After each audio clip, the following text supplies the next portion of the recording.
n'est pas non plus, c'est-à-dire que c'est pas un endroit où vous allez voir Satan avec des fourches qui va vous piquer les fesses à ceux qui y seront. Mais que l'enfer, c'est tout simplement le fait qu'on est tourmenté dans la présence même de celui qui nous aime, la présence de Dieu. C'est ça l'enfer. Certains croient en tout cas. J'en sais rien, j'y suis jamais allé. Mais ce que je veux vous dire par là, c'est que quand cette même présence de Dieu qui peut être bénéfique pour certains, peut devenir un calvaire pour d'autres s'ils ne comprennent pas comment fonctionne Dieu, comment est Dieu. Et c'est ce qui se passait avec Jésus. Quand les gens voyaient Jésus sur cette terre, quand ils le voyaient marcher, là où pour certains, pour les pauvres, pour les gens de mauvaise vie, pour les prostituées, pour tous les rebuts de la société, Jésus était un vrai médecin, il leur apportait la guérison, il leur faisait du bien. En contrepartie, il y avait les scribes et les pharisiens qui étaient des religieux, qui étaient des gens qui avaient des principes de morale, de conduite. Et quand ils entendaient Jésus, ils ne pouvaient même pas supporter ce que Jésus disait. Ils l'appelaient quelqu'un qui marchait avec les gens de mauvaise vie. Ils n'avaient qu'une envie, c'était de le tuer, vous voyez. Pourtant, Jésus disait, c'est au sein de ces écritures-là, qui rendent témoignage de moi, que vous devriez trouver la vie, vous ne la trouvez pas. Donc c'est important de comprendre de quoi Jésus parlait et dans quel contexte il parlait. Donc revenez avec moi dans Matthieu. On l'a déjà lu, c'est un passage qui est souvent lu dans les églises, mais qui, à mon sens, est bien souvent mal compris. Matthieu 6, verset 25. Alors, on va même revenir au verset 19. Je vais le relire en entier de 19 à 34. Il dit « Ne vous amassez pas des trésors sur la terre, où la teigne et la rouille détruisent et où les voleurs percent et dérobent. Mais amassez-vous des trésors dans le ciel, où la teigne et la rouille ne détruisent point, et où les voleurs ne percent ni ne dérobent. Car là où est ton trésor, là aussi sera ton cœur. L'œil est la lampe du corps. Si ton œil est en bon état, tout ton corps sera éclairé. Mais si ton œil est en mauvais état, tout ton corps sera dans les ténèbres. » Quand il parle de l'œil, il parle de la vision, de la compréhension. Il dit l'œil est la lampe du corps. Ce que vous comprenez, votre intelligence, ce qu'elle perçoit, c'est ce qui va déterminer ensuite ce que votre vie sera. Votre corps, c'est votre vie, c'est ce qui vous représente. Et ce que Jésus dit là, il dit que en fonction de ce que vous allez comprendre, cela va influencer toute votre vie. Parce que nous sommes le produit de nos croyances. Nous ne vivons que ce que nous croyons, sachez-le. Que vous l'acceptiez ou pas, que vous le réalisiez ou pas, nous sommes complètement dirigés par nos croyances les plus profondes, les plus intimes. Pourquoi quelqu'un est claustrophobe, par exemple? Souvent, on pourrait se dire, mon père, par exemple, on ne sait pas pourquoi, mais il est claustrophobe. En apparence, on ne sait pas pourquoi. Mais ce que je veux dire par là, c'est que dès qu'il se retrouve dans un endroit confiné, il panique. Il a l'impression qu'il va mourir. Ça reflète quoi? Cette peur extérieure, une croyance intérieure quelque part, laquelle je n'en sais rien, mais qui montre qu'il a une certaine peur qui le paralyse, vous voyez. Il y a des gens, ils vont avoir la croyance que, par exemple, si c'est en priant 5 fois par jour, on prend les musulmans, ils vont obtenir quelque chose de la part de Dieu. Alors qu'est-ce que ça va faire, cette croyance-là? Ça va faire qu'ils vont être prêts à, dans certains cas, socialement se couper de la société à cause de cette croyance. Parce qu'ils vont être obligés, il y a des travails qu'ils ne vont pas pouvoir faire. Parce que vous imaginez, vous êtes dans un travail, vous êtes en pleine réunion avec des collègues, etc. Et en pleine réunion, excusez-moi, il faut que j'aille prier. Vos collègues ne vont pas comprendre, vous voyez.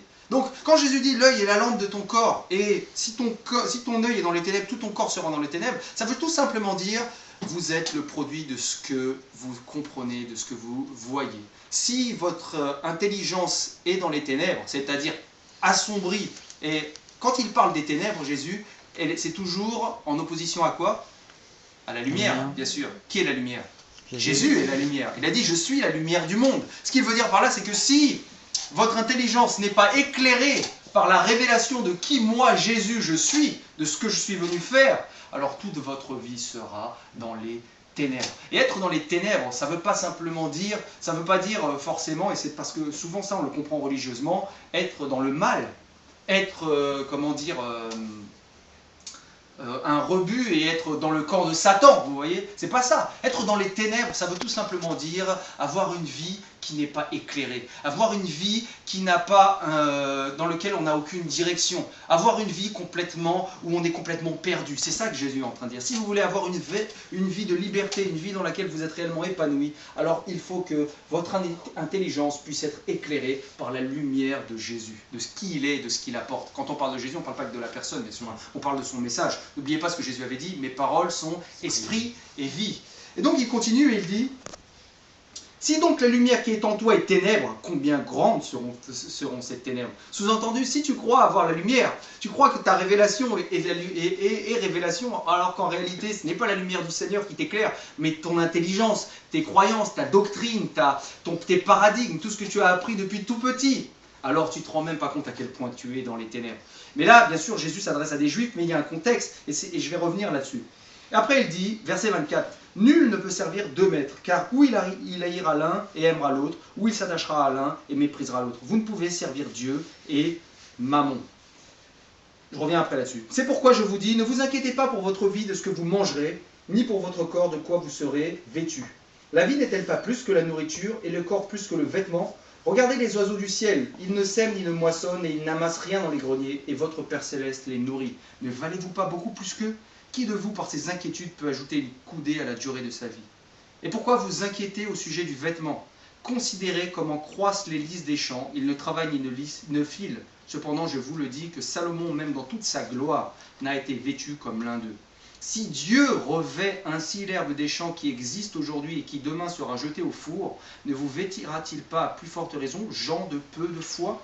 Ne vous inquiétez donc point, ne dites pas que mangerons-nous, que boirons-nous, de quoi serons-nous vêtus, car toutes ces choses, ce sont les païens qui les recherchent. Votre Père Céleste sait que vous en avez besoin. Cherchez premièrement le royaume et la justice de Dieu, et toutes ces choses vous seront données par-dessus. Ne vous inquiétez donc pas du lendemain, car le lendemain aura soin de lui-même, à chaque jour suffit sa peine. Donc je vous disais, même ce passage-là, si on veut réellement essayer de cerner ce que Jésus voulait dire, il faut reprendre dans son contexte. Et son contexte, ce n'est pas juste ce que Jésus est en train de dire. Son contexte, c'est le sermon sur la montagne. Et lors du sermon sur la montagne, qui commence au début de Matthieu 5, si vous regardez ce dont Jésus parle dans le sermon sur la montagne, jusqu'à la fin de là où il va, Jésus n'est pas en train de donner des cours pratiques terrestres. Jésus n'est pas en train de parler de choses terrestres. Bien au contraire, Jésus est en train de montrer à ses disciples et à tous ceux qui l'entourent la différence entre la manière dont Dieu opère et dont les hommes opèrent. Jésus parle dans Matthieu 5 au départ aux scribes et aux pharisiens et au peuple, et il leur dit, si votre justice ne dépasse celle des scribes et des pharisiens, vous n'hériterez pas du royaume de Dieu. Si votre justice ne dépasse celle des scribes et des pharisiens. Et dans leur tête, eux, en tant que bons juifs, ils s'imaginaient probablement que Jésus parlait d'un endroit, que Jésus parlait d'un royaume physique, parce qu'ils s'attendaient à un royaume physique. Ils ont été déçus quand Jésus ne s'est pas manifesté comme étant le Messie qu'ils attendaient. Mais Jésus allait bien au-delà de ça. Ses paroles sont, encore une fois, esprit et vie. Non, Jésus est là et Jésus leur dit, si votre justice ne dépasse celle des scribes et des pharisiens, vous ne pourrez jamais réellement expérimenter le royaume de Dieu. Qu'est-ce que le royaume de Dieu? On l'a déjà vu, je vous le répète, c'est marqué dans Romains au chapitre 14. Le royaume de Dieu, c'est la justice, la paix et la joie par le Saint-Esprit. En gros, Jésus est en train de leur dire, si vous voulez réellement vivre une vie épanouie, une vie de paix, de justice et de joie, une vie dans laquelle vous allez être dans ce que la Bible appelle le contentement, vous vous rappelez de ça, être content. Qu'est-ce que le contentement? Le contentement, c'est le fait de pouvoir à tout moment être content de la situation dans laquelle on se trouve. C'est ça le contentement. Ce n'est pas une notion de suffisance, ce n'est pas une notion de satisfaction dans le sens on ne peut pas avoir mieux, mais c'est une notion dans laquelle on sait que dans l'état dans lequel on est inébranlable, on est en paix, on est heureux parce qu'on a Dieu avec nous. C'est ça le contentement.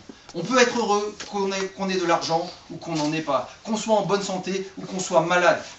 Paul a dit, j'ai appris à être content de l'état dans lequel je me trouve. Je sais vivre dans la richesse comme dans la pauvreté, dans l'abondance comme dans la disette. En gros, Paul disait, je sais vivre dans toutes ces situations, mais dans toutes ces situations, ce ne sont pas ces situations qui définissent si je suis bien, si je suis en paix. Parce que le véritable contentement ne dépend pas de ces situations. L'important, c'est que j'ai Christ en moi. C'est ça qu'il disait. Et donc là, le contexte, il est le même. Jésus, dans Matthieu 5, il est en train de leur dire, vous ne savez pas réellement ce que c'est que le royaume de Dieu. Vous êtes tellement focalisé sur un royaume physique que vous ne savez pas réellement ce que c'est d'expérimenter le royaume. Et si vous continuez à vouloir pratiquer votre vie, votre relation avec Dieu, selon la justice des scribes et des pharisiens, et qu'est-ce que la justice des scribes et des pharisiens? C'est tout ce que Jésus va citer après, c'est le rapport de l'œuvre par rapport à Dieu, c'est ce que je fais de bien, ce que je fais de mal. Il dit jamais, au grand jamais, vous ne pourrez réellement expérimenter le royaume de Dieu, à savoir la paix de Dieu, la justice de Dieu, la joie de Dieu. Vous n'y arriverez jamais. Et après, il va donc leur expliquer. Parce que si vous voulez vivre selon la justice des pharisiens, je vais vous expliquer le standard que Dieu a fixé par rapport à cette justice, le standard de la loi. Et là, Jésus va l'expliquer, il va dire, si celui qui dira à son frère Raka, c'est-à-dire un insensé, il mérite d'être puni par le feu de la géhenne. Il va dire que celui qui convoite une femme au point de la désirer, il a déjà commis l'adultère avec elle. Il va loin, il leur met un standard tellement haut que pour leur montrer que vous voulez atteindre un standard selon une pratique de justice humaine, vous n'y arriverez jamais. Parce que la perfection de Dieu est tellement haute que vous n'y arriverez jamais. Et donc il continue. Il n'a pas changé de sujet dans le chapitre 6. Il est toujours dans son sujet, il est toujours en train de parler de la différence entre expérimenter le royaume de Dieu par des moyens humains, religieux, et expérimenter le royaume de Dieu par le véritable royaume qu'apporte le Saint-Esprit. Et donc il leur dit, et c'est pour ça qu'à un moment donné, Jésus va parler de Dieu et de Mammon. Parce que nous on croit, Mammon, c'était le dieu qui symbolisait les richesses, l'argent. Quand on prend ce passage, souvent ce qu'on croit, c'est que Jésus était en train de dire « Vous ne pouvez pas aimer l'argent ». Alors c'est vrai que la Bible dit que l'amour de l'argent est la racine de tous les maux, mais que Jésus était en train de pousser ses disciples, à vivre une vie d'abnégation, une vie de disette, une vie de pauvreté, une vie de renonciation, dans laquelle on a besoin de rien, on renonce à tout. C'est pas du tout ce que Jésus est en train de dire. Jésus disait qu'il revêt l'herbe des champs.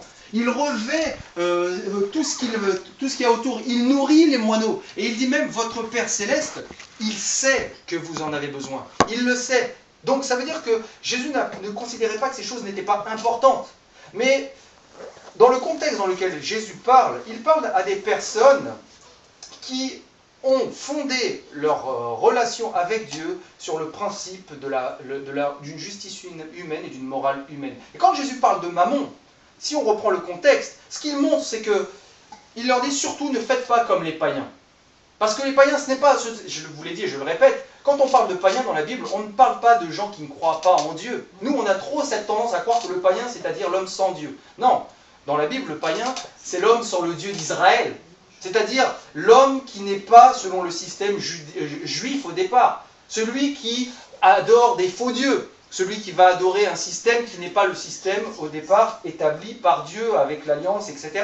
Donc quand il dit ne faites pas comme les païens, c'est parce que les païens, eux, c'est-à-dire ceux qui croyaient dans leur propre Dieu, la manière dont ils s'imaginaient pouvoir obtenir de la part de leur Dieu l'approbation, c'était au travers de leur réussite, de leur statut social, de la richesse qu'ils pouvaient générer. Plus ils agissaient bien, plus ils étaient bénis. Et les Juifs tombaient aussi dans ce piège-là. Parce que dans l'Ancien Testament, notamment le Deutéronome dit que vous serez la tête et non la queue, etc. Donc les Juifs considéraient que la véritable approbation de Dieu était évaluée en fonction du succès qu'on avait. Plus j'ai du succès dans la vie, plus je réussis dans mes entreprises, quelles que soient mes entreprises, qu'elles soient lucratives ou pas lucratives, hein. On n'a pas besoin d'avoir de l'argent pour évaluer le succès de quelqu'un, vous voyez. Ça peut être le succès d'un artiste, d'un chanteur, d'un homme d'affaires, d'un enfant à l'école. Ça peut être tout et n'importe quoi, vous voyez. Et donc il disait, plus eux, ils considéraient que c'était ce succès qui définissait réellement leur position et leur valeur devant Dieu. Et donc Jésus leur dit, vous ne pouvez pas servir deux maîtres. Vous voyez, il n'est pas en train de dire vous ne pouvez pas avoir d'argent, il est en train de leur dire vous ne pouvez pas d'un côté vouloir obtenir de la part de Dieu une approbation, vivre le royaume de Dieu en croyant que le royaume de Dieu s'obtient au travers de votre réussite, de tout ce que Mammon représente, à savoir les apparences extérieures, quelles qu'elles soient, et en même temps vouloir du royaume de Dieu. Ce n'est pas possible. Au même titre que Jésus avait dit, on ne peut pas prendre de vieilles outres et verser du vin nouveau à l'intérieur. Ce n'est pas possible. C'est soit l'un, soit l'autre. On ne peut pas prendre un ancien fonctionnement, donc les vieilles outils symbolisaient la loi, hein, l'ancienne alliance, et essayer de la mélanger, de faire un mélange avec les principes du royaume de Dieu qui est la grâce. Si vous faites cela, vous brisez les autres. Et Jésus dit, vous ne pouvez pas servir la loi, en gros, mammon, le système des œuvres, et servir Dieu en même temps. Ce n'est pas possible. Parce que vous allez aimer un et haïr l'autre, ou vice-versa. Mais vous ne pouvez pas. Galate dira aussi, la chair et l'esprit, ils ont entre eux des désirs contraires. Ils sont opposés entre eux. C'est toujours le même message qui est dit d'une manière complètement, sous des mots différents. Mais c'est le même message. Jésus est en train de dire, attention, vous voulez expérimenter le royaume de Dieu, il vous faut abandonner le système de mammon. Il vous faut abandonner le système de mammon qui n'est pas le système de la richesse dans le sens absolu du terme. Si vous êtes riche, j'en serais heureux. Parce que vous êtes mes amis et que vous allez me bénir. Vous voyez? Et si je suis riche, je suis heureux, parce que plus je serai riche, plus vous aurez plein de choses merveilleuses sur cette table le dimanche, et on aura une plus grande salle, mais limite je m'en fiche d'une plus grande salle. Mais vous voyez ce que je veux dire? C'est pas ça le problème. Non, Jésus parlait d'un fonctionnement spirituel, pas du tout d'un fonctionnement naturel. Il était en train de vraiment leur montrer, regardez comment fonctionnent les païens, regardez comment vous fonctionnez comme les païens. Vous vous rappelez ce que Jésus avait dit une fois? Il est entré dans le temple, et là, il y avait un marché, et tout le monde, les juifs vendaient, etc. Jésus s'est énervé. Et Jésus a tout renversé. Et il a dit, vous avez fait de mon père, la maison de mon père devait être appelée une maison de prière. Vous en avez fait une caverne de voleurs. Pourquoi? Parce que ce que Dieu voulait au départ, vous l'avez complètement changé. La manière dont Dieu voulait fonctionner avec les humains dans leurs relations, vous l'avez complètement perverti. Vous avez laissé le système mammon envahir vos cœurs. Et le système mammon, ce n'était pas le désir des richesses. Le système mammon, c'était le système religieux où une personne obtenait une certaine stature spirituelle au travers de sa réussite. Et donc, au travers de ce qu'il faisait. Mais Jésus disait, si vous fonctionnez selon ce système-là, vous allez rester dans les ténèbres. Et non seulement vous serez dans les ténèbres, mais vous allez rester dans l'inquiétude. Vous allez tout le temps être en train de vous inquiéter. Et donc Jésus leur dit, voilà pourquoi il ne faut pas vous inquiéter. Et comment vous pouvez être dans une situation dans laquelle vous n'allez pas vous inquiéter, être toujours omnubilé sur votre vie, sur votre réussite, sur on a grandi avec ces paradigmes-là. Il leur dit parce qu'il va falloir changer votre état d'esprit, comprendre comment fonctionne le royaume de Dieu. Et quand Jésus disait, je le répète, gens de peu de foi, parce qu'on le voit après, nous on a cru que ça voulait dire, si vous n'êtes pas béni, c'est parce que vous n'avez pas la foi. Vous êtes des gens de peu de foi. Parce que si vous étiez des gens de plein de foi, vous ne vous inquiéteriez pas quand vous voyez vos factures venir, les factures. Moi je peux vous dire qu'à chaque fois que Sandra me dit, recommandez, je commence à trembler, qu'est-ce qui se passe encore? Qui va faire quoi? C'est pas une question de ne pas avoir la foi, ça n'a rien à voir avec la foi, dans le sens absolu. On a tellement perverti la foi aussi, perverti ce qu'est la foi, qu'on a cru que la foi signifiait un caractère inébranlable à toute épreuve, qui ne faillit jamais, qui n'a jamais peur de rien, qui ne tremble jamais. Ce n'est pas du tout ça la foi. La foi, c'est la confiance dans l'amour de Dieu. C'est ça la véritable foi. Pourquoi? Parce que la Bible dit que la foi, elle est agissante par l'amour. La foi fonctionne et ne trouve sa force et sa puissance que dans l'amour que Dieu procure. Elle est agissante par l'amour. La foi est un moteur. L'amour est l'essence qui fait fonctionner ce moteur. Si vous n'avez pas d'essence dans le moteur, la voiture n'avancera jamais. Votre foi, si on peut matérialiser la foi comme un muscle, elle ne peut réellement marcher que si vous avez une révélation de l'amour de Dieu. Vous ne pouvez pas vivre une vie de foi épanouie sans l'amour de Dieu. C'est impossible, parce que la foi est agissante par l'amour. Et donc, Jésus n'était pas en train de leur dire, vous avez peu de foi, c'est-à-dire, vous n'êtes pas capable de faire confiance à Dieu. Pas dans ce sens-là. Au contraire, ils faisaient confiance à Dieu, mais à leur manière. Leur manière de faire confiance à Dieu, c'était quoi? Je vais aller au temple tous les samedis, parce qu'ils étaient juifs, je vais faire des offrandes, je vais prier, je vais lire ma Bible, bon, je caractérise à l'époque chrétienne, hein, vous voyez, je vais lire ma Bible, je vais faire partie du groupe de louanges, je vais, j'en sais rien moi, je vais faire en sorte d'être toujours propre sur moi, de ne jamais dire des gros mots, de ne jamais avoir de mauvaises pensées, je vais faire en sorte d'avoir une position devant Dieu qui va permettre à Dieu de bénir ma vie. Jésus dit, si vous faites ça, vous êtes des gens de peu de foi. C'est ça qu'il est en train de dire. Si vous pensez que c'est comme ça que Dieu opère, vous n'avez pas compris ce qu'est la foi. voyez, au même titre que je vous l'avais dit, les disciples dans la barque, lorsque la barque a chaviré et que Jésus dormait à la proue, ils se sont tournés vers lui et ils ont dit, mais ne t'inquiètes-tu pas de ce que nous périssons? Et là, Jésus leur a dit, où est votre foi? Et on a toujours dit, en fait, Pierre aurait dû se lever. Et c'est Pierre qui aurait dû parler à la tempête et dire, silence, tais-toi. C'est pas ce que Jésus voulait. Jésus a menacé la tempête. Ce que Jésus voulait leur dire, c'est que, où est votre confiance dans le fait que Dieu vous aime, et que parce que Dieu vous aime, vous n'avez rien à craindre, vous pouvez dormir comme moi je dors. Malgré la tempête et les circonstances, elle est où votre confiance? Elle est où votre confiance dans ce Dieu-là? Vous pouvez croire que Dieu peut faire des miracles pour la terre entière, mais quand vous êtes dans une situation de détresse, vous n'arrivez pas à croire que Dieu peut le faire pour vous, parce que vous ne croyez pas réellement que Dieu vous aime. C'est pour ça que votre foi ne fonctionne pas. C'est ce que Jésus disait aux disciples, c'est ce qu'il était en train de leur dire ici, vous êtes des gens de peu de foi. Et derrière, donc il va leur dire, donc votre Père Céleste sait que vous en avez besoin pour les rassurer. Tout ce que le monde, le système mammon peut apporter au travers des œuvres, il dit, vous pouvez l'obtenir sans rien faire, au travers du royaume de Dieu. Et donc il va dire, cherchez premièrement le royaume et la justice de Dieu, et toutes ces choses vous seront données par-dessus. J'avais fait une petite citation là, il y a 15 jours, je vais la relire parce que je m'auto-vante là. Auto-vent aussi. J'ai une citation sur Facebook où j'avais dit, je vais vous le dire en français parce que j'avais mis en anglais, mais j'avais traduit. Non, j'avais traduit ce coup-ci. On peut le dire en anglais, c'est plus neutre. C'est plus style en anglais, ça. Plus impact. Ça pénètre plus les cœurs. Il dit, j'avais mis, chercher premièrement le royaume de Dieu et sa justice ne signifie pas être spirituellement surchargé, en allant à l'église tous les dimanches ou en priant tout le temps. Cela signifie choisir si nous voulons être influencés par ce qui nous entoure, entre parenthèses ce qui est passager, ou par ce qui est en nous, ce qui est éternel.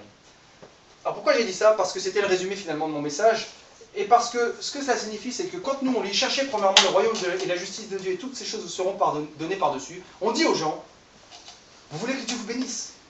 Vous voulez réellement expérimenter la prospérité dans vos vies? Vous voulez réellement que Dieu, agisse et touche vos finances, et touche vos familles, et touche tout ce que vous voulez sur la terre? Alors il faut d'abord vous consacrer à lui. Vous cherchez premièrement son royaume. Et donc tout le monde croit ça. Et les gens, qu'est-ce qu'ils font? Eh bien, ils essayent de se consacrer davantage. Ils vont prier davantage. Ils vont aller à l'église davantage. S'ils ont été enseignés dans un système de semences et de moissons, ils vont donner davantage. Ils vont aller... Moi, j'ai vu des trucs de fous dans ces mécanismes-là. Heureusement, j'en suis affranchi aujourd'hui, parce que j'ai aussi grandi dans cet esprit que plus je donne, plus je reçois. Pourtant, Jésus dit juste avant, regardez les moineaux, ils ne sèment ni ne moissonnent. En gros, ils ne sont pas dans votre système de semences et de moissons. Vous avez considéré, parce que vous avez mal lu les Écritures, que si vous vouliez récolter, il fallait semer. Parce que c'est vrai que c'est marqué, ce qu'un homme aura semé, il va aussi le récolter. Mais vous n'avez pas compris de quoi ça parle. Donc vous avez pris ça, vous l'avez appliqué à l'argent, et vous en avez fait en anglais on dit gimmick. Ouais, enfin une sorte de formule magique, un gris-gris. Voilà, un gris-gris. Vous en avez fait un gris-gris. Vous avez pris un système qui n'était pas du tout spirituel et vous en avez fait un gris-gris. Moi, j'y ai repensé hier soir, je me disais, aux États-Unis par exemple, souvent, si vous regardez la chaîne TBN, il y a un pasteur américain très connu là-bas, mais très très très connu, que je ne citerai pas, qui s'appelle Mike Murdoch.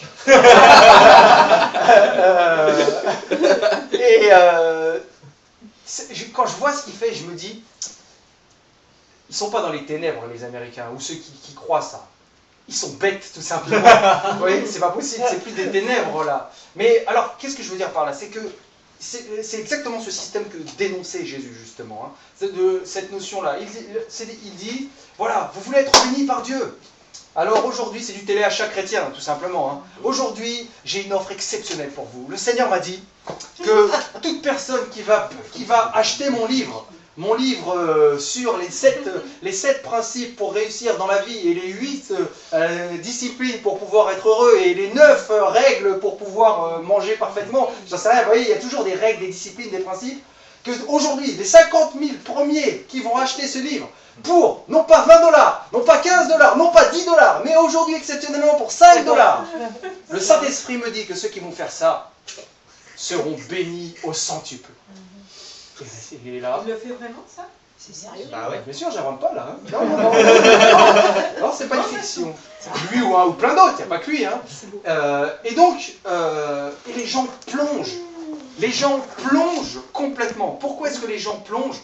Parce qu'ils sont complètement dans les ténèbres. Je parle des chrétiens. C'est pas une critique, entendez-moi bien, c'est pas un jugement, c'est une constatation. Être dans les ténèbres, ça ne veut pas dire, encore une fois, être du côté de Satan.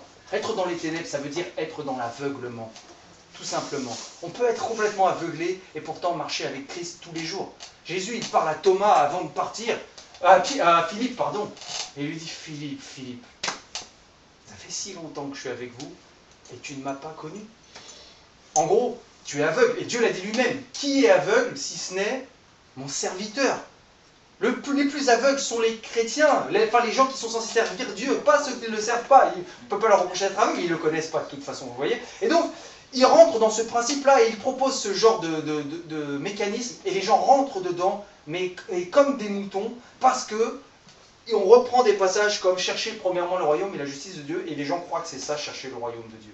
Ah non, et je sais, c'est un réflexe et un mauvais réflexe. Je vous donne un exemple. Moi, quand j'étais plus jeune, je me suis toujours dit, si un jour, on m'apprend que j'ai le cancer, c'est un mot qu'on n'aime pas entendre, cancer. On m'apprend que j'ai une maladie incurable, je vais faire 40 jours de jeûne. C'est ce que je me disais. Je vais m'enfermer dans une chambre et pendant 40 jours, je vais chercher Dieu. Je vais chercher Dieu. Et je ne sortirai pas de cette chambre tant qu'il ne m'aura pas parlé. Sauf que connaissant mon appétit, Seigneur, je t'ai pas trouvé, je suis désolé. Je mangerai à ta table dans le royaume des cieux, mais je vais aller manger un bon hamburger. Mais, vous voyez, et donc, voilà, mon idée, elle était là. Et c'est un réflexe qu'on a tous quand ça ne va pas. Qu'est-ce qu'on fait? On crie vers Dieu, mais d'une manière complètement religieuse. On se tourne vers Dieu quand ça ne va pas, mais on ne se tourne jamais vers Dieu quand ça va bien. Vous voyez? Mais on le fait non pas parce qu'on est des hypocrites vis-à-vis de Dieu, mais parce qu'on a grandi dans cette mentalité que si les choses ne vont pas, il faut redoubler d'efforts spirituellement. Cela va à l'encontre complet du message de l'Évangile. Et je vais finir avec ça tout à l'heure. Et donc, Jésus, il est en train de leur dire, attention, ce n'est pas ça chercher le royaume de Dieu, bien au contraire.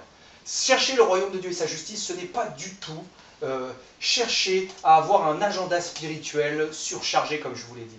Non, c'est chercher à être influencé par un royaume, par un système qui est un principe qui est en totale opposition du principe de Mammon. Chercher le royaume de Dieu et sa justice, chercher l'influence de Dieu. Cette influence qui ne vient pas de mes œuvres, mais qui vient de l'amour que le Saint-Esprit déverse dans mon cœur. Le royaume de Dieu, c'est quoi la Bible dit? C'est la justice, la paix et la joie par le Saint-Esprit. Mais Dieu, il a tout simplifié. C'est le but même de l'Évangile. Parce que même quand la Bible dit que c'est la justice, la paix et la joie par le Saint-Esprit, qu'importe si vous comprenez réellement ce qu'est la paix, qu'importe si vous comprenez ce qu'est la justice et la joie, la Bible dit dans Romains 5 que l'amour de Dieu est déversé dans nos cœurs par le Saint-Esprit. En gros, quand Jésus dit cherchez premièrement le royaume et la justice de Dieu, il dit cherchez premièrement à comprendre l'amour de Dieu. Cherchez premièrement à être envahi par l'amour de Dieu. Cherchez premièrement à ce que l'amour de Dieu résonne en vous. Que vous soyez sécurisés, rassurés dans l'amour de Dieu. Parce que si vous êtes rassurés dans l'amour de Dieu, toutes ces choses vous seront données par-dessus. Si vous êtes rassurés dans l'amour de Dieu, toutes ces choses viendront naturellement. Parce que votre Père Céleste sait que vous en avez besoin. Il a déjà pourvu à ce genre de choses. Et ce genre de choses ne sont pas des choses essentielles à la vie. C'est ça que Jésus est en train de dire. Elles sont secondaires. Parce que même si vous gagnez le monde entier, Jésus avait dit, à quoi sert-il à un homme de gagner le monde s'il perdait son âme au dernier jour? À quoi sert-il à un homme d'avoir toutes les richesses s'il perdait la seule chose qui comptait, à savoir l'amour que Dieu lui porte? À quoi ça sert? À quoi ça sert d'être riche et bien portant et de mourir sans Dieu? Je fais une image, là, bien sûr, je caricature. Je n'affirme rien derrière, je suis juste en train de vous montrer que ce que Dieu cherche dans la vie d'une personne, nous, au début, je croyais que ce que Dieu voulait pour moi, c'était la réussite et le succès. Non, ce que Dieu veut pour moi, avant tout, c'est que je sois dans le contentement. Que j'apprenne à être heureux de l'état dans lequel je me trouve. Qu'importe l'état dans lequel je me trouve. Et le reste viendra naturellement. Et c'est la chose la plus difficile à faire. Pour Dieu, je dirais, limite, c'est plus facile de renverser une montagne que de renverser ton cœur. Parce que pour renverser une montagne, il le fait tout seul. Pour renverser ton cœur, il a besoin de toi. Tout simplement de ton acceptation. Jésus a dit, je me tiens à la porte et je frappe. Il parle à des chrétiens. Je tiens à votre porte à vous, les chrétiens, et je frappe. À celui qui entend ma voix et qui ouvre la porte, j'entrerai chez lui et je souperai avec lui et je ferai ma demeure chez lui.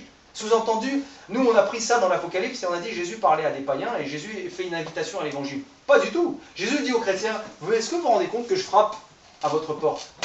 Vous avez ouvert à beaucoup de personnes. Vous avez ouvert à des mécanismes, vous avez ouvert à des croyances, mais vous n'avez jamais ouvert à celui qui vient réellement dîner chez vous, souper chez vous et vous apporter sa paix, sa joie et sa justice. Et donc c'est par là que tout commence. Comprendre, recevoir le royaume de Dieu. Et Jésus était en train de leur dire, attention, le royaume de Dieu, ce n'est pas Mammon. Le royaume de Dieu, ce n'est pas un système d'œuvre dans lequel je fais quelque chose, j'obtiens quelque chose. Ça, c'est un système humain. C'est un système qu'on connaît au quotidien, mais ce n'est pas comme ça que Dieu fonctionne. Ce n'est pas comme ça que Dieu veut que notre relation soit établie avec lui. Bien au contraire, Dieu a basé sa relation avec nous sur ce qu'on appelle le tout accompli. Il a tout accompli, nous n'avons plus qu'à le recevoir et à le croire. Et venez avec moi, on va donc par rapport à ça, Matthieu chapitre 20.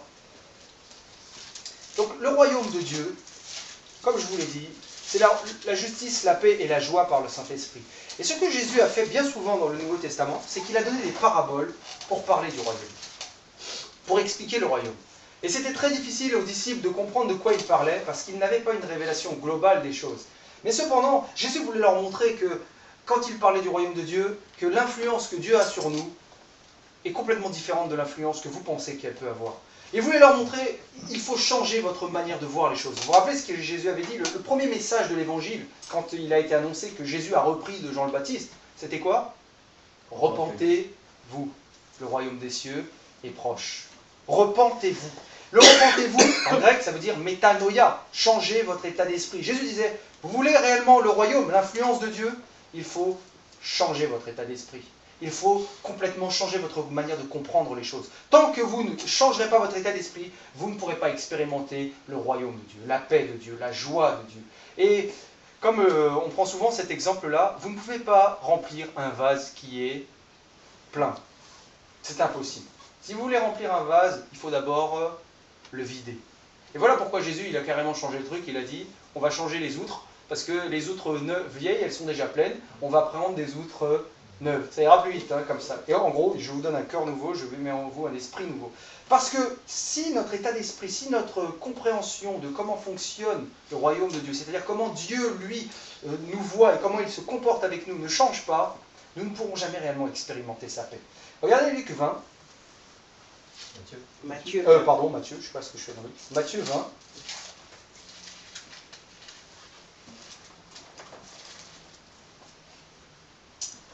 Verset 1er.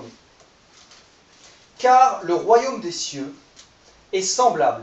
Quand Jésus dit le royaume des cieux est semblable, il est en train de leur montrer une similitude. Regardez, si vous voulez comprendre comment Dieu fonctionne, comment ce que Dieu fait dans vos cœurs, ce que Dieu veut imprégner dans vos cœurs, vous devez comprendre l'image qu'il essaye de dépeindre. C'est ce qu'il est en train de dire. Il est semblable à un maître de maison qui sortit dès le matin afin de louer des ouvriers pour sa vigne. Il convint avec eux d'un denier par jour. Et il les envoya à sa vigne. Il sortit vers la 3e heure, et il en vit d'autres qui étaient sur la place sans rien faire. Il leur dit, allez aussi à ma vigne, et je vous donnerai ce qui sera raisonnable. Et ils y allèrent. Il sortit de nouveau vers la 6e heure, et vers la 9e heure, et il fit de même.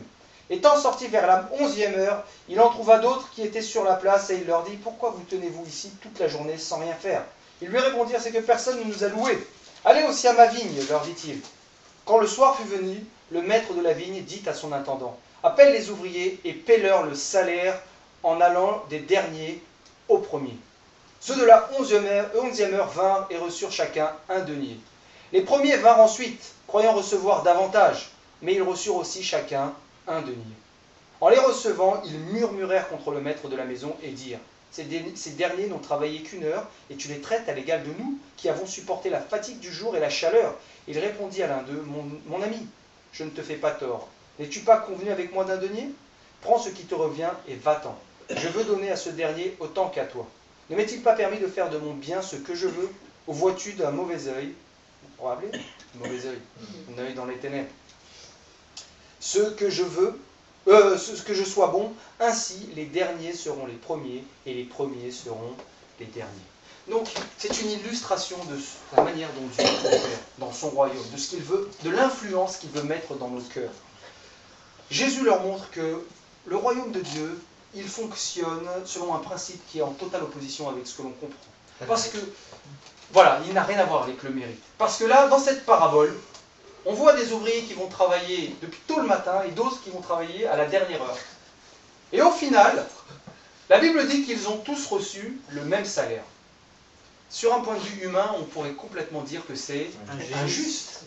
Moi, jamais de la vie, je peux vous le dire, je travaille toute la journée, un autre vient travailler 1 heure, un patron humain, je vais lui dire, j'accepte, boss, on prend le même salaire.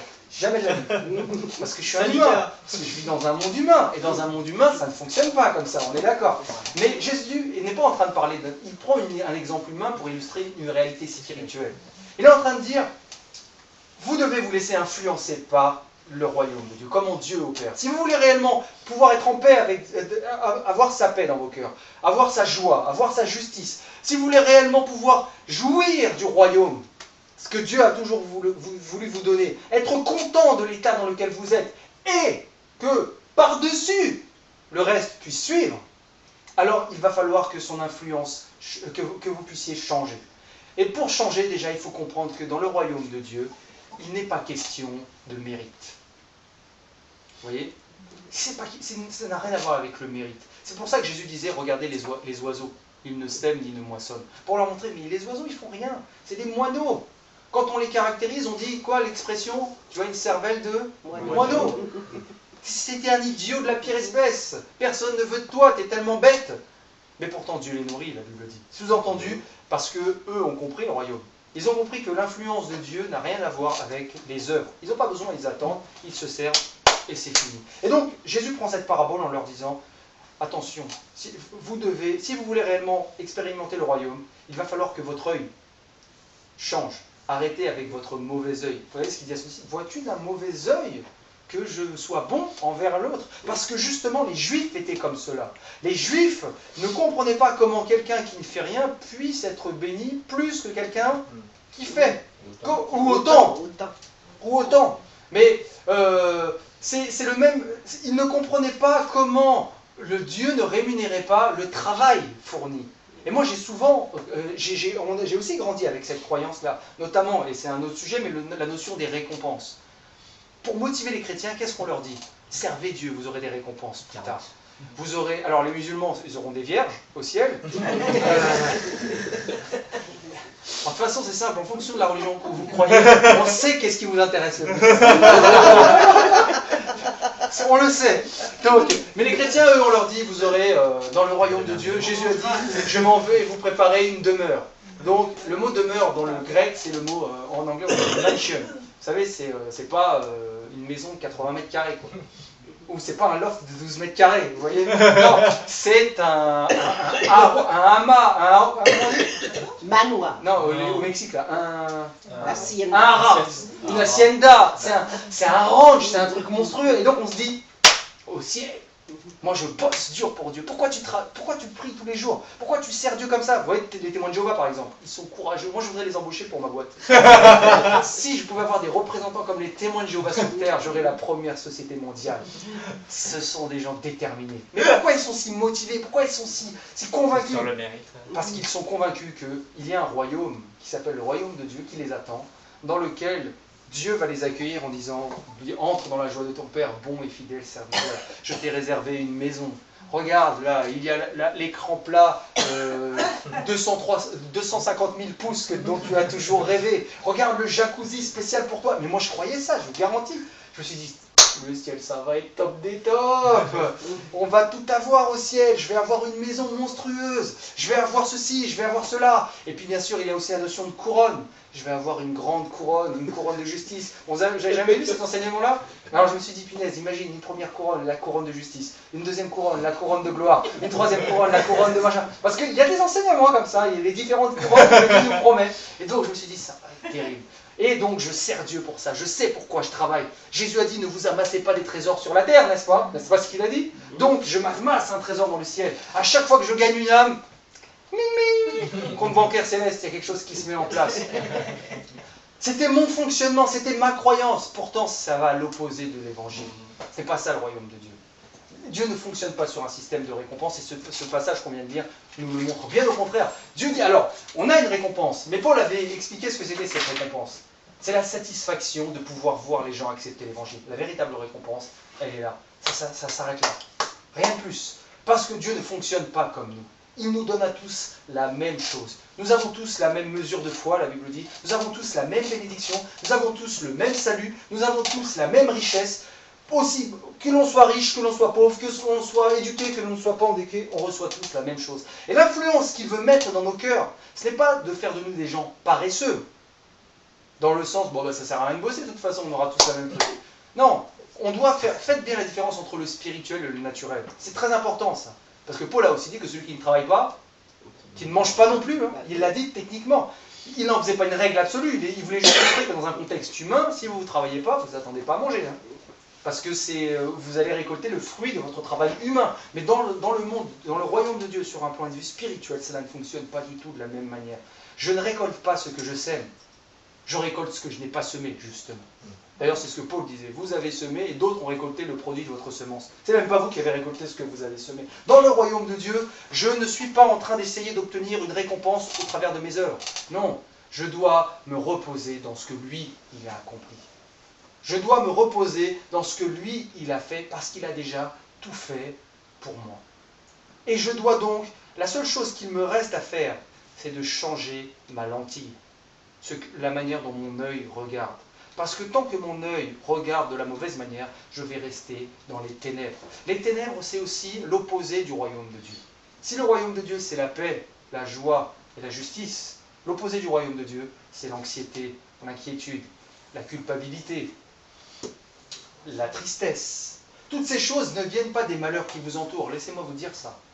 Vous croyez que vous êtes triste parce que vous n'avez pas gagné au loto, parce que votre chéri vous a quitté, ou parce que, j'en sais rien, moi, vous n'avez pas ce que vous voulez? Non. Ça c'est une apparence extérieure. Si vous êtes triste, si je suis triste, c'est parce que l'influence de Dieu n'est pas dans mon cœur. Parce que si l'influence de Dieu est dans mon cœur, elle produira forcément la joie. Vous savez ce que la Bible dit dans Ésaïe?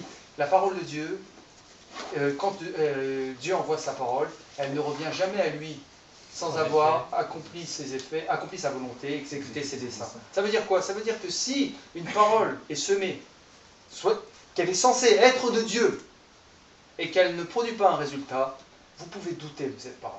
Vous pouvez vous dire qu'elle ne vient pas de Dieu. Parce qu'on parle du créateur de l'univers. Vous voyez, on n'est pas en train de parler d'un humain, là. Qui a vu le film Phénomène avec John Travolta? Ça vous dit rien, ce film?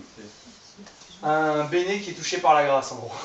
Et en gros, un gars qui n'est pas du tout intelligent, un jour, il se passe un truc, il est éclairé par quelque chose et il devient super intelligent. Mais il est tellement intelligent que ça fait peur aux gens autour de lui. Et il crée un engrais spécifique pour un ami à lui, qui est joué par Forest Whitaker. Et il lui dit, prends cet engrais, je suis sûr qu'il va marcher dans ton champ. Un champ qui produisait aucune récolte. Et là, il meurt à la fin, donc si vous voulez voir le film, attendez. Mais il prend cet engrais, son ami, et il verse l'engrais sans même... il n'a même pas besoin d'y croire, vous voyez, il prend l'engrais et il le met dans la terre. Il n'a rien à faire. Il a l'engrais qu'on lui a donné et il le met dans la terre, c'est tout. Et il a une récolte de maïs, la plus grosse récolte de la région, qui va durer pendant des années et des années. Qui a fait le travail? C'est pas la terre a été pourrie, vous voyez. C'est la récolte.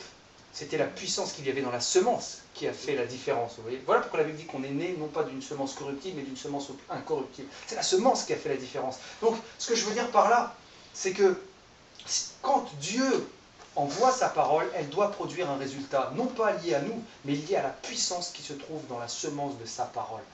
Quand l'influence de Dieu sur nos cœurs doit produire la joie. Pourquoi ces gens n'étaient pas heureux? Allez voir les gens qui ont de l'argent, ils ne sont pas plus heureux. Moi je connais un type, on en parle souvent avec mon associé, il est extrêmement riche. Ce gars-là, je me suis dit que je vais l'approcher un de ces quatre d'ailleurs, il est parti de rien. Quand je vous dis de rien, vraiment de rien. Et petit à petit, il a gravi les échelons et il a fait fortune dans l'immobilier. J'ai été chez lui une fois, il habite du côté de Romorantin, je ne sais pas si vous avez dit ça. Il a une maison immense, elle doit faire 400 mètres carrés, sa maison c'est un truc monstrueux. Et il avait une piscine dans la maison, une grande piscine. Une piscine, et pas une petite piscine, une piscine au moins de 12 mètres de long. Une maison immense, je vous dis. Il a des maisons dans tout dans Tours, dans le Loir-et-Cher, dans toute cette région là-bas.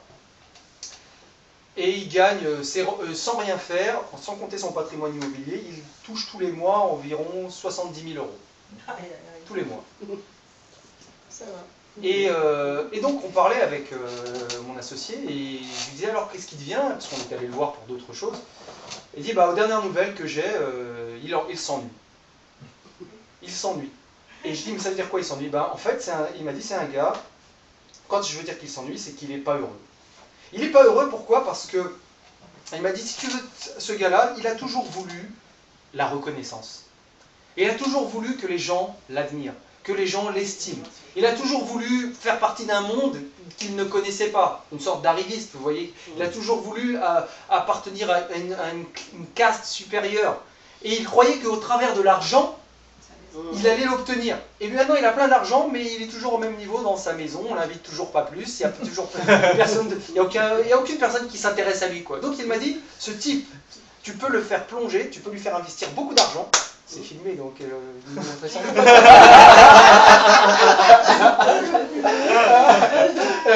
beaucoup d'argent, il a dit, avec une seule chose, tu viens le voir et tu le fais rêver. Si tu lui as dit, j'ai un produit qui peut faire de vous, demain, le numéro 1 en France, en Europe, une success story qui fait que vous allez passer dans Capital, il plonge.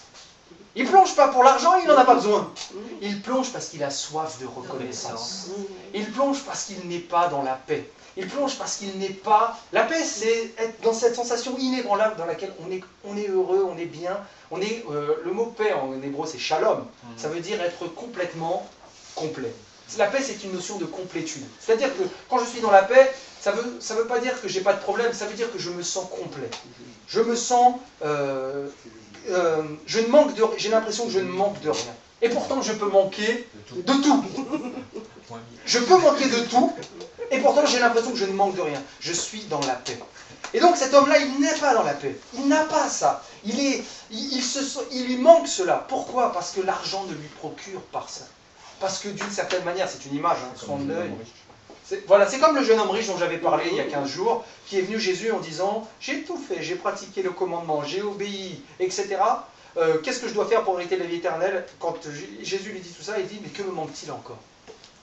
Il a tout fait, et il est encore en train de dire « Que me manque-t-il » Parce qu'il lui manquait toujours quelque chose. Il lui manquait le royaume de Dieu.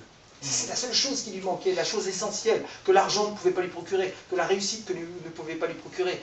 Il n'avait pas estimé la valeur que Dieu lui donnait en tant qu'être humain. Cette valeur ne peut pas s'obtenir à l'extérieur. Elle ne s'obtient que par l'influence que Dieu imprègne dans nos cœurs. Et cette influence, elle vient au travers de ce renouvellement de notre intelligence qui nous permet de voir les choses telles que Dieu les voit. C'est la seule chose qui compte. C'est en ce sens où Jésus a dit chercher premièrement le royaume de Dieu et sa justice. Focalisez-vous dans votre relation avec Dieu. Ne vous focalisez pas sur vos manquements. Ne vous focalisez pas sur ce que vous auriez pu faire de bien, sur ce que vous auriez pu faire de mal. Enfin, non, pas, mais sur ce que vous avez fait de mal.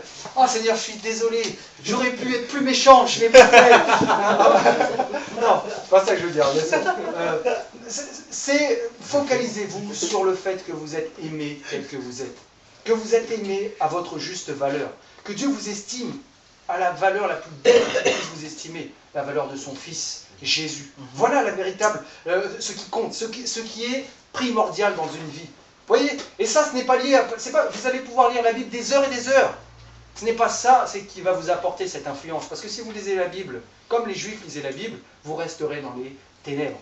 Vous ne verrez pas briller la lumière de Jésus. Mais si par contre, chaque matin, chaque soir, quand vous y pensez, n'importe où, aux toilettes, au resto, n'importe où, vous vous dites, Seigneur,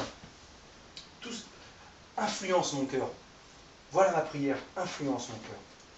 Influence mon cœur à ton royaume. Influence mon cœur à ta paix. Influence mon cœur à ta joie. Influence mon cœur pour que ton amour soit réellement ce qui dirige mon cœur. Alors oui, à ce moment-là, vous pourrez réellement être content. Nous pourrons réellement être contents. C'est vraiment le désir de mon cœur. Avant, j'avais des... J'ai souvent eu soif de reconnaissance, même dans ma vie spirituelle. Quand j'étais jeune dans la foi, ça fait tellement longtemps maintenant, depuis que j'ai l'impression que j'ai toujours enseigné la Bible, vous voyez. Depuis que j'ai 18 ans, j'enseigne la Bible. J'en ai 35. Un peu plus, mais bon. Voilà. J'en ai 37, ça fait quasiment 20 ans que je prêche la parole de Dieu. À mes débuts, quand je prêchais, j'avais qu'une envie, c'est d'avoir le ministère le plus grand de France. Avoir un ministère reconnu internationalement, être invité dans le monde entier, prêcher à la terre entière, pouvoir qu'on puisse dire, qu'on puisse valoriser la qualité de mon travail spirituel, vous voyez. Et puis, j'avais beaucoup de mal quand on ne me reconnaissait pas dans ce que je faisais. J'avais beaucoup de mal quand on ne me voyait pas comme un assistant pasteur, etc. Et puis un jour, je me suis vraiment affranchi de ça. J'ai eu mon ami australien Steve Ryder qui était venu une fois en République tchèque. Et lui, pour moi, c'était comme si lui, il m'estimait, c'était le monde entier qui m'estimait. Vous voyez, c'était la plus grande des estimes. Je ne sais pas, peut-être que c'est comme si demain, moi je suis un basketteur, si je joue au basket, je fais un bon shoot à un match et qu'il y a Michael Jordan dans les gradins qui fait ça, c'est du shoot. Voilà de l'estime, vous voyez. Donc au niveau spirituel, pour moi, cet homme, c'était le champion des champions spirituels. Parce que je considérais qu'il y avait des champions spirituels. Je considérais qu'il y avait des grands ministères et des petits ministères. Il y avait des grands pasteurs et puis des petits pasteurs. C'était pas de la méprise, c'était juste la réalité des faits. Comme il y a des Bill Gates et il y a des Stéphane Rakoto. Essayons de nous placer à un niveau déjà plus élevé en termes de réussite professionnelle. Il y a des Bill Gates et il y a des, en France, je sais pas, il y a des Marc Simoni ici, ou Xavier Niel, le patron de Free. Xavier Niel, il paye 3 milliards d'euros. C'est déjà beaucoup à notre niveau, on sait. Mais Bill Gates, il paye 50 milliards d'euros, vous voyez. Donc il est toujours plus grand que nous et plus petit que nous. Et pour moi, Steve Ryder, il était au-dessus de Billy Graham, il était au-dessus de Kenneth Hagin. Ah, peut-être pas Kenneth Hagin à l'époque, c'était quand même mon champion aussi, mais il était au-dessus de la plupart des gens. Et pour moi, si cet homme n'estimait pas ce que je faisais, mon travail, s'il ne considérait pas que j'étais réellement un serviteur de Dieu, parce qu'on aime être appelé homme de Dieu, serviteur de Dieu, ça n'allait pas. Et j'avais fait tellement de choses pour essayer d'arriver dans ce sens-là, qu'un jour on est parti en République tchèque avec Damien. Damien, tu dois se rappeler. Et puis il nous a enseigné. Et il enseignait, c'est un très bon enseignant. Et un jour il nous a fait un enseignement de 5 heures, non-stop, en anglais. Damien a failli mourir. Il nous avait promis, il a dit après ça, on va aller dans les thermes en hauteur, on va aller se baigner, des jacuzzis, des sources chaudes. Tu parles, il nous a carotte.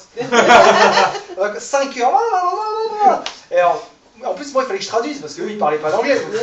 J'entendais, je traduisais. Et puis, le soir, on a eu une discussion parce qu'il y a des choses qui ne me plaisaient pas. J'ai passé de minuit jusqu'à 5 heures du matin, je suis resté à discuter avec lui, je lui ai vidé mon sac. Je l'ai atomisé, le pauvre.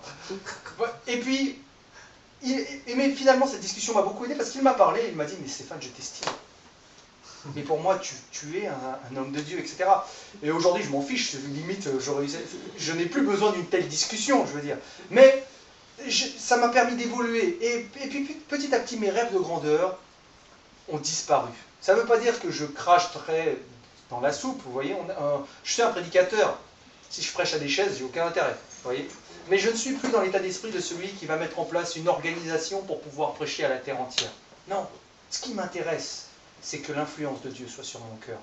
Quand je me lève chaque matin, je ne me dis pas, Seigneur, oh, je prie pour que dimanche prochain ou dans 15 jours, tout le monde soit là pour entendre le message. Vous êtes là, gloire à Dieu. Vous n'êtes pas là, gloire à Dieu. Je resterai dormir chez moi et puis voilà.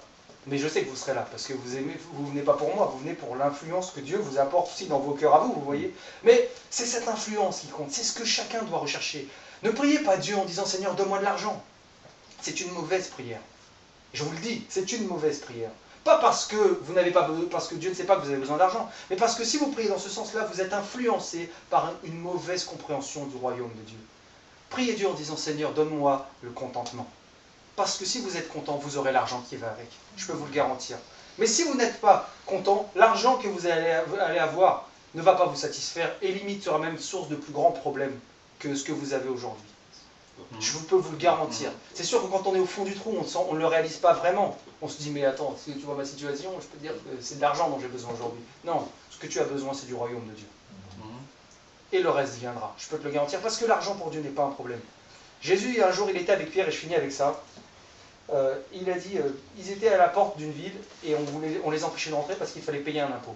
Qu'est-ce que Jésus a dit? Écoute Pierre, tiens, voilà ma carte Platinium, va à la BNP, retire l'argent et paye. Non, Jésus l'a dit, Pierre, on a besoin d'argent? Ok, tu prends une canne à pêche, tu vas dans le premier ruisseau, tu pêches, dedans il y a un poisson.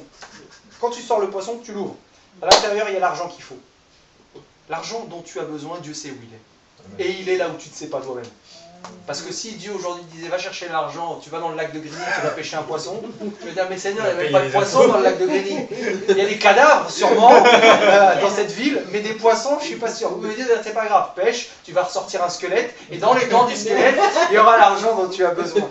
Dieu sait où est ton besoin. C'est ce que Jésus dit. Mais il dit ne prends pas ça comme une nécessité. Ta nécessité, c'est le royaume de Dieu. Amen. Je m'arrête là.